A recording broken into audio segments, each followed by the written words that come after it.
எல்லாருக்கும் வணக்கம். Welcome to competitive exam toppers. இன்றைக்கி நம்ம இந்த வீடியோவில் பிஜிடிஆர்பி ஜிகேல கேட்கக்கூடிய மிக முக்கியமான மோஸ்ட் இம்பார்ட்டண்ட் ஒரு 25 கொஷின்ஸ் வந்து இந்த வீடியோவில் பார்க்கலாம். ஃபர்ஸ்ட் கொஷின் பாருங்கள். How did Mark Zuckerberg change the name of the Facebook parent company? எப்படி மாற்றிருக்காங்க அப்படின்னு பார்த்தீங்கன்னா, ஃபேஸ்புக்கோட பேரண்ட் கம்பெனியோட நேம் வந்து மெட்டா அப்படின்னு சொல்லி சேஞ்ச் பண்ணியிருக்காங்க. யார் சேஞ்ச் பண்ணியிருக்கா அப்படின்னு பார்த்தீங்கன்னா, மார்க் ஜுக்கர்பர்க் அப்படிங்கிறவங்க தான். இவங்க தான் பார்த்தீங்க அப்படின்னா ஃபேஸ்புக்கோட சிஇஓ, ஃபேஸ்புக்கோட சீஃப் எக்ஸிக்யூட்டிவ் ஆஃபீஸர். இவர் தான் வந்து மார்க் ஜுக்கர்பர்க் அப்படிங்கிறவர் இந்த மாதிரி சேஞ்ச் பண்ணி அனௌன்ஸ் பண்ணியிருக்காங்க. Next, what was the first film shot in space? அதாவது ஸ்பேஸ்லேயே போய் ஒரு ஃபிலிம் வந்து ஷூட் பண்ணியிருக்காங்க. அது எந்த ஃபிலிம் அப்படின்னு பார்த்தீங்கன்னா, தி சேலஞ்ச் அப்படின்னு சொல்லிட்டு ஒரு ரஷ்யன் ஃபிலிம். ரஷ்யாவில் தான் இந்த மாதிரி அங்கே போய் ஸ்பேஸில் போய் ஒரு மூவி எடுத்திருக்காங்க. இதுதான் வந்து பார்த்திங்க அப்படின்னா வந்து ஃபஸ்ட்டு வேர்ல்ட்லே வந்து ஃபர்ஸ்ட்டு ஸ்பேஸ்லேயே போய் வந்து ஒரு ஃபிலிம் ஷூட் பண்ணது இதுதான் வந்து first time. Next, which is the highest literary award in India? இந்தியாவிலே பார்த்திங்க அப்படின்னா வந்து லிட்ரரி அவார்ட்லேயே வந்து ஹையஸ்ட் அப்படின்னு சொல்கிறது இது அப்படின்னா ஜன்பித் அவார்டு. இதுதான் பார்த்திங்க அப்படின்னா இது வந்து தமிழில் ஞானபீட விருது அப்படின்னு சொல்லுவாங்க. இதுதான் வந்து ஹையஸ்ட் லிட்ரரி அவார்ட் இந்தியாவில். இது வந்து எப்போது எஸ்டாப்ளிஷ் பண்ணாங்க அப்படின்னு பார்த்திங்கன்னா 1961. இது ஃபஸ்ட்டு யாருக்கு வழங்கினாங்க அப்படின்னு இதை வாங்கினவங்க ஃபஸ்ட்டு யார் அப்படின்னு பார்த்திங்கன்னா சங்கரா குரூப் அப்படின்னு சொல்லிட்டு ஒருத்தவங்க 1965 வந்து ஃபஸ்ட்டு இந்த அவார்டு வாங்கியிருக்காங்க. Next, Hirakud dam is located on which river? இந்த ஹிராக்குட் டேம் அப்படிங்கிறது வந்து எங்கே இருக்குது அப்படின்னு பார்த்திங்கன்னா மகாநதி ரிவரில் இருக்குது. இதோட இன்னொரு ஸ்பெஷாலிட்டி என்ன அப்படின்னு பார்த்திங்கன்னா, இதுதான் பார்த்திங்கன்னா லாங்கஸ்ட் டேம் அப்படின்னு சொல்லுவாங்க. வேர்ல்ட்லே வந்து longest dam in the world எது அப்படின்னு கேட்டாங்கன்னா ஹிராக்குட் டேம் தான். மகாநதி ரிவரில் இருக்குது. நம்ம இந்தியாவில் தான் இருக்குது. ஒடிஷா இருக்குது இல்லையா, ஒடிஷா ஸ்டேட்டில் தான் பார்த்திங்க அப்படின்னா வந்து இந்த டேம் இருக்குது. Next, when was the first radio broadcast in India launched? எப்போ லான்ச் பண்ணாங்க அப்படின்னு பார்த்தீங்கன்னா 1927. Next question, who was the first to establish local bodies in India? இந்தியாவில் பார்த்திங்க அப்படின்னா ஃபஸ்ட்டு இந்த லோக்கல் பாடிஸ் அப்படிங்கிறது வந்து எஸ்டாப்ளிஷ் பண்ணது யாருன்னா லார்ட் ரிப்பன் அப்படிங்கிறவங்க தான். இதனால தான் அவங்கள வந்து தமிழில் கூட சொல்லுவாங்க ரிப்பன் எங்களது அப்பன் அப்படின்னு சொல்லிட்டு ஒரு மொழி, அது ஒரு கோட் மாதிரி இருக்கும் அவரை பற்றி உள்ளது. ஸோ அவர் நிறைய நல்லதெல்லாம் பண்ணியிருந்திருப்பார் மக்களுக்கு, அதனால தான் அவர் அப்படி அந்த மாதிரி சொல்லியிருப்பாங்க. Next, who was the first citizen of India? இந்தியாவுடைய முதல் குடிமகன் அப்படின்னு சொல்லிட்டு நம்ம யார் சொல்வோம் அப்படின்னு பார்த்திங்கன்னா பிரசிடெண்ட், குடியரசுத் தலைவர் தான் வந்து first citizen of India. President தான் வந்து ஃபர்ஸ்ட் சிட்டிசன். அதே மாதிரி இந்த மாதிரி கொஷின்ஸ் கேட்குறாங்க பாலிட்டியில் வந்து. ஃபர்ஸ்ட் சிட்டிசன் நம்ம எல்லாருக்குமே தெரியும், ஆனால் இப்போலாம் அப்படி கேட்குறாங்கன்னா செகண்ட் யார், தேர்ட் சிட்டிசன் யார், ஃபோர்த் சிட்டிசன் யார் அப்படிலாம் கூட கேட்க ஆரம்பிச்சிட்டாங்க. அப்போ வந்து செகண்ட் சிட்டிசன் யார் அப்படின்னு பார்த்தீங்கன்னா வைஸ் பிரசிடெண்ட். செகண்ட் வந்து வைஸ் பிரசிடெண்ட். தேர்ட் சிட்டிசன் யார் அப்படின்னு கேட்டாங்கன்னா பிரைம் மினிஸ்டர். ஃபோர்த் சிட்டிசன் வந்து கவர்னர். இதுதான் பார்த்திங்க அப்படின்னா ஆர்டரு. ஃபஸ்ட்டு வந்து president, second wise president, third prime minister, fourth governor. Next, who presided over the historic Lahore meeting of the Indian National Congress in 1929? யார் வந்து இந்த 1929 நடந்த ஐஎன்சியோட மீட்டிங்கில் வந்து தலைமை தாங்கினது யார் அப்படின்னு பார்த்தீங்கன்னா பண்டிட் ஜவஹர்லால் நேரு. எங்கே நடந்ததுன்னு ரொம்ப முக்கியம், லாகூரில் நடந்திருக்கு 1929. அதை வந்து யார் வந்து ஹெட்டாக இருந்தாங்க அப்படின்னு கேட்டாங்கன்னா Pandit Jawaharlal Nehru. On which day is the international day for the protection of the ozone layer observed? எந்த டேட் அப்படின்னு பார்த்தீங்கன்னா செப்டம்பர் 16. வருஷம் வந்து செப்டம்பர் 16 வந்து நம்ம international day for the protection of ozone layer protection day அப்படின்னு சொல்லிட்டு செலிப்ரேட் பண்ணுவோம். Next question, in which state is India hosting the first global Buddhist conference?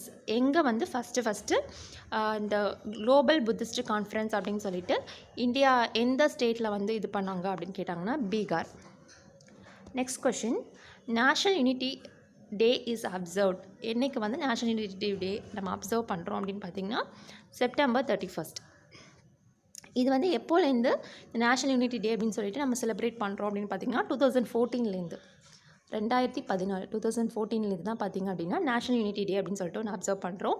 ஏன் இந்த நாளை வந்து நம்ம நேஷ்னல் யூனிட்டி டே அப்படின்னு சொல்லி செலிப்ரேட் பண்ணுறோம் அப்படின்னு பார்த்திங்கன்னா, இந்த நாள் தான் வந்து சர்தார் வல்லபாய் பட்டேல் அவங்களோட பர்த்டே. அக்டோபர் 31 தான் பார்த்திங்க அப்படின்னா சர்தார் வல்லபாய் பட்டேலோட பர்த்டே. எதனால் வந்து இவரோட நாள் நம்ம வந்து நேஷ்னல் யூனிட்டி டே அப்படின்னு சொல்லி செலிப்ரேட் பண்ணுறோம் அப்படின்னு பார்த்திங்கன்னா, அவர் வந்து இந்த பிரின்ஸ்லி ஸ்டேட்ஸ் நம்ம வந்து இண்டிபெண்டன்ஸ் கிடச்சதுக்கு அப்புறம் பார்த்திங்க அப்படின்னா வந்து நிறைய நாடுகளை வந்து நம்ம இணைக்கிற சில பிளேசஸ்லாம் இருக்கும் இல்லையா, அதை இணைக்கிறதுல இவர் தான் வந்து முக்கியமாக கான்ட்ரிபியூட் பண்ணியிருப்பார்.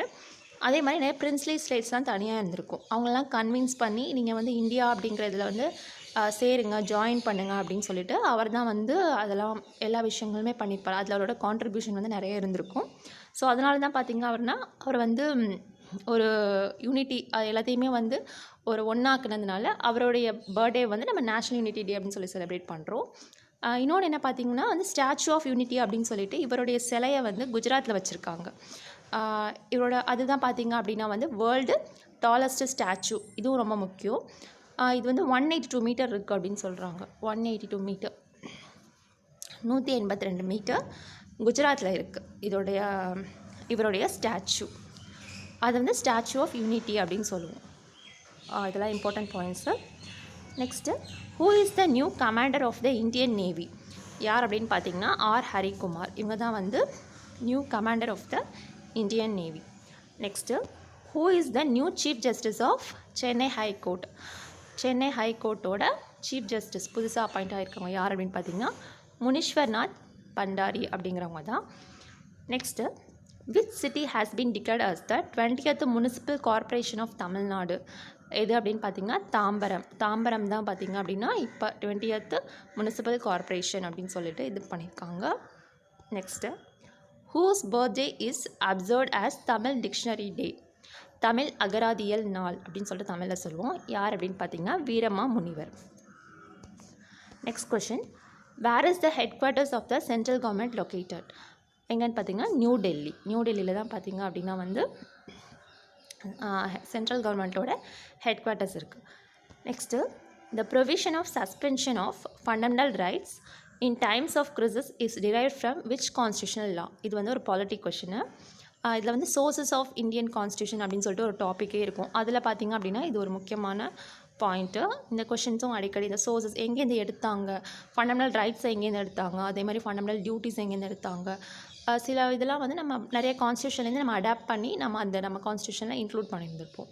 அதான் பார்த்திங்க அப்படின்னா வந்து இந்த கொஷினும் அதே மாதிரி தான். இதில் வந்து suspension of fundamental rights and times of crisis is derived from which constitutional law? எதுன்னு பார்த்திங்கன்னா ஜெர்மனியில் தான் பார்த்திங்க அப்படின்னா வந்து நம்ம இந்த ஒரு பாட்டை வந்து எடுத்திருப்போம். Next question, what is the so called Magna Carta of Indian constitution?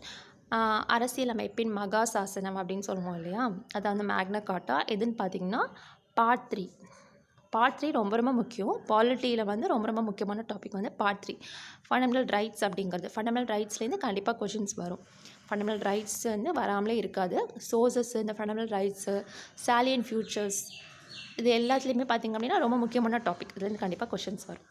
Next, the person who brought the objective resolution in the constitution assembly? யார் அப்படின்னு பார்த்தீங்கன்னா ஜவஹர்லால் நேரு. இவங்க தான் பார்த்திங்க அப்படின்னா வந்து இந்த அப்ஜெக்டிவ் ரெசல்யூஷன், இது தமிழில் வந்து குறிக்கோள் தீர்மானம் அப்படிங்கிற மாதிரி சொல்லுவாங்க. இதை வந்து ஃபஸ்ட்டு இவர் தான் இன்ட்ரடியூஸ் பண்ணுறாரு. ஜவஹர்லால் நேரு அவர்கள் தான் வந்து இன்ட்ரடியூஸ் பண்ணுறாங்க. இது வந்து 3rd மீட்டிங்கில் பண்ணுவாங்க. 13 டிசம்பர் 1946 வந்து கான்ஸ்டியூஷன் அசம்பிளியோட 3rd மீட்டிங் நடக்கும். அப்போ தான் பார்த்திங்கன்னா வந்து இந்த மாதிரி ஒரு கான்செப்டை வந்து அவர் இன்ட்ரடியூஸ் பண்ணுவார். அதை வந்து எப்போ கான்ஸ்டியூஷன் அசம்பிளியில் ஏற்றுக்குவாங்க அப்படின்னு பார்த்திங்கன்னா 22 ஜனவரி 1947 அப்போ தான் வந்து கான்ஸ்டியூஷனல் அசம்பிளியில் இதை ஏற்றுக்குவாங்க. இதுக்கு அப்புறம் ப்ரியாம்பிள் அப்படிங்கிற ஒரு கான்செப்ட் வந்து இதுலேருந்து உள்ள இந்த அப்ஜெக்டிவ் ரெசல்யூஷன்லேருந்து எடுத்து தான் வந்து ப்ரியாம்பிள் அப்படிங்கிற ஒரு கான்செப்டை வந்து உருவாகியிருக்கும். இதெல்லாம் வந்து நம்ம பாலிட்டியில் பார்த்துருப்போம். Next, in which case the supreme court rule that preamble was not part of the constitution? எந்த கேஸில் பார்த்திங்க அப்படின்னா வந்து சுப்ரீம் கோர்ட் இந்த மாதிரி தீர்ப்பு வழங்கியிருக்கோம் அப்படின்னு கேட்குறாங்க. அதாவது ப்ரியாம்பிள் அப்படிங்கிறது வந்து நம்ம கான்ஸ்டியூஷனோட ஒரு பார்ட் கிடையாது அப்படின்னு சொல்லிட்டு எந்த கேஸில் அந்த மாதிரி தீர்ப்பு வழங்கினாங்க அப்படின்னு கேட்டிருக்காங்க. எந்த கேஸ் அப்படின்னு பார்த்திங்கன்னா த கேஸ் ஆஃப் பெரும்பாரி யூனியன். இது வந்து இந்தியாவுக்கும் பாகிஸ்தானுக்கும் இடையில நடந்திருக்க ஒரு கேஸு. எப்போ நடந்திருக்கும் அப்படின்னு பார்த்திங்கன்னா 14 மார்ச் 1960. இதில் தான் என்ன சொல்லியிருப்பாங்க அப்படின்னு பார்த்திங்கன்னா நம்ம ப்ரியாம்பிள் அப்படிங்கிறது வந்து முகப்புரை, அது வந்து ப்ரிஃபேஸ் மாதிரி இருக்கும். நம்ம ஒரு நார்மலாக ஒரு புக் எடுத்து படிக்கிறோன்னா அதில் வந்து இன்ட்ரோ மாதிரி ஃப்ரண்ட் பேஜில் கொடுத்துருப்பாங்க, ப்ரிஃபேஸ் அப்படிங்கிற மாதிரி கொடுத்துருப்பாங்க. அதில் தான் பார்த்திங்க அப்படின்னா அந்த புக்கை பற்றி என்னன்னு சொல்லிட்டு சுருக்கமாக சொல்லியிருப்பாங்க. அதான் வந்து ப்ரியாம்பிள் அப்படிங்கிறது. அதனால் அதை என்ன சொல்லிட்டாங்க அப்படின்னா வந்து ப்ரியாம்பிள் அப்படிங்கிறது வந்து நம்ம அரசியலமைப்போட ஒரு பகுதி கிடையாது, அது கான்ஸ்டியூஷனோட ஒரு பார்ட்டி கிடையாது அப்படின்னு சொல்லிட்டு இந்த கேஸில் வந்து தீர்ப்பு வழங்கியிருப்பாங்க. ஸோ இதுவும் கேட்கலாம், என்ன இயர்னு கூட கேட்கலாம். பெரும்பாரி யூனியன் கேஸ் வந்து எந்த வருஷம் வந்துச்சு அப்படின்னு கேட்கலாம். அதில் வந்து என்ன தீர்ப்பு வழங்கினாங்க, இது எல்லாமே ரொம்ப முக்கியம். Next, fundamental duties were enacted on the recommendation of which committee? Fundamental duties வந்து ஃபஸ்ட்டு நம்ம கான்ஸ்டியூஷனை வந்து நம்ம எழுதினப்போ டிராஃப்ட் பண்ணப்போ ஃபண்டமெண்டல் டியூட்டிஸ் அப்படிங்கிற ஒரு பார்ட்டே கிடையாது. அதுக்கப்புறமா லேட்டராக தான் இன்க்ளூட் பண்ணாங்க. அது வந்து யார் ரெக்கமெண்ட் பண்ணியிருப்பாங்க அப்படின்னு பார்த்தீங்கன்னா, இந்த ஸ்வரன் சிங் கமிட்டி அப்படின்னு சொல்லிட்டு ஒரு கமிட்டி இருந்திருக்கும். அவங்க தான் வந்து ரெக்கமெண்ட் பண்ணியிருப்பாங்க. நம்ம வந்து ஃபண்டமெண்டல் டியூட்டிஸ் அப்படின்னு சொல்லிட்டு ஒரு பார்ட்டை நம்ம கான்ஸ்டியூஷனில் இன்க்ளூட் பண்ணணும் அப்படின்னு சொல்லி அவங்க தான் வந்து சொல்லியிருந்திருப்பாங்க. அதுக்கப்புறம் பார்த்திங்கன்னா அது வந்து ஒரு அமெண்ட்மெண்ட் சட்ட திருத்தம் மூலியமாக தான் இன்க்ளூட் ஆகியிருந்திருக்கும். ஸ்டார்டிங்கில் இது இருந்திருக்காது. என்ன ஆர்டிக்கல் அப்படின்னு பார்த்தீங்கன்னா, article 51A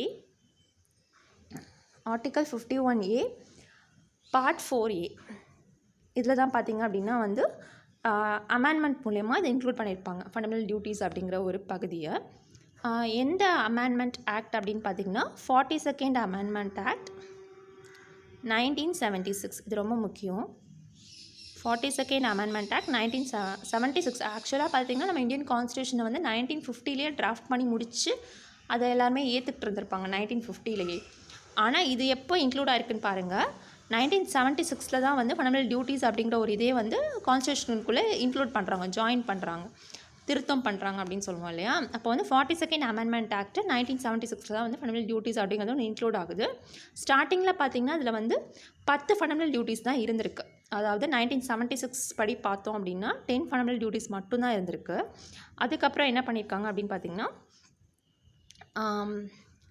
86th amendment act இன்னொரு ஒரு ஃபண்டமெண்டல் டியூட்டிஸை இன்க்ளூட் பண்ணுறாங்க. அது என்ன அமெண்ட்மெண்ட் ஆக்ட் அப்படின்னு சொல்லி கேட்பாங்க. 86 அமெண்ட்மெண்ட் ஆக்ட் இது ரொம்ப ரொம்ப முக்கியம்.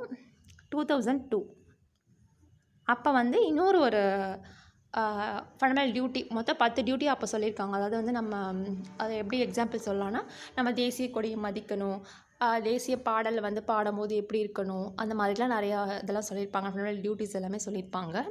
அதில் வந்து 10 டியூட்டி தான் ஃபஸ்ட்டு சொல்லியிருந்தாங்க. இந்த 1976 10 டியூட்டிஸ் பற்றி சொல்லியிருந்தாங்க.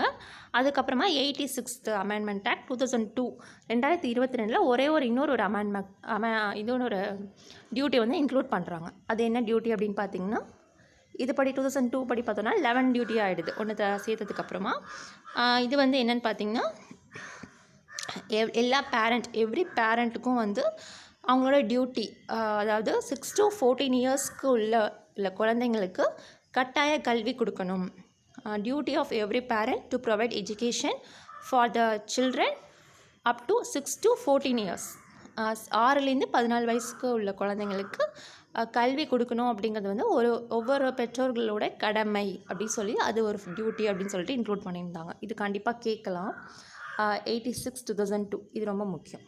Next, fundamental duties of Indian constitution is taken from which country. இப்போ நம்ம பார்த்தோம் இல்லையா, சோர்ஸஸ்லாம் வந்து கண்டிப்பாக கேட்பாங்க அப்படின்னு சொல்லி நம்ம பார்த்துருந்தோம்.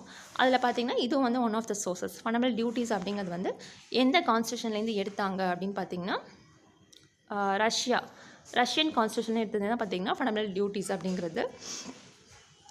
Next, by which amendment was the 10th schedule of the constitution added. எந்த அமெண்ட்மெண்ட் மூலயமா வந்து 10வது ஷெடியூல் அட்டவணைன்னு சொல்லுவோம் அதை வந்து இன்க்ளூட் பண்ணாங்க அப்படின்னு கேட்டிங்கன்னா 52nd amendment act. 52nd amendment act எந்த இயர்னு பார்த்திங்கன்னா 1985. அப்போ தான் பார்த்திங்கன்னா 10th ஷெடியூல் அப்படின்னு சொல்லிட்டு ஒன்று இன்க்ளூட் பண்ணுறாங்க. இது வந்து நம்ம என்ன சொல்லுவோம்னா ஆன்டி டிஃபெக்ஷன் ஆக்ட். தமிழில் வந்து கட்சி தாவல் தடை சட்டம். இப்போ வந்து ஒருத்தவங்க ஒரு கட்சியில் இருக்காங்க அப்படின்னா வந்து ஒரு கட்சியிலேருந்து இன்னொரு கட்சியில் தாவுறது அந்த மாதிரி பண்ணிகிட்டு இருப்பாங்க இல்லையா, அதை வந்து தடுக்கிறதுக்காக உள்ளது தான் பார்த்திங்க அப்படின்னா வந்து இந்த ஆக்ட் 52nd அமெண்ட்மெண்ட் ஆக்ட் 1985. எதை பற்றி சொல்லுதுன்னா anti defection act. Next, how long can a joint sitting of both houses of parliament be convened to consider a bill passed in one house and pending in another? எவ்வளோ months அப்படின்னு பார்த்திங்கன்னா 6 months. இது வந்து 6 months. இதுதான் பார்த்திங்க அப்படின்னா வந்து இன்றைக்கி ஒரு இம்பார்ட்டண்டான ஒரு 25 questions வந்து நம்ம பார்த்துருக்கோம். இதில் வந்து நம்ம current affairs, history, geography, INM, polity எல்லாமே வந்து இன்க்ளூட் ஆகிருந்திருக்கும். இது எல்லாமே ரொம்ப ரொம்ப இம்பார்ட்டண்ட் கொஷின்ஸ். டிஆர்பின்னு இல்லை, டிஎன்பிசி படிக்கிறவங்களா இருந்தாலும் சரி, ஆர்ஆர்பி, எஸ்எஸ்சி எது படிக்கிறவங்களா இருந்தாலும் சரி, இது ரொம்ப ரொம்ப இம்பார்ட்டண்டான கொஷின்ஸ். இந்த 25 கொஷின்ஸ் எல்லாமே வந்து ரொம்ப important questions exam point of வியூவில் பார்த்தீங்க அப்படின்னா. இதில் வந்து நான் இங்கிலீஷில் இந்த வீடியோ நான் மேக் பண்ணியிருக்கேன். இதே வீடியோ வந்து நான் தமிழில் ஃபஸ்ட்டு போட்டிருக்கேன். தமிழ்லேயும் வந்து நிறைய வீடியோஸ் நான் போட்டிருக்கேன்.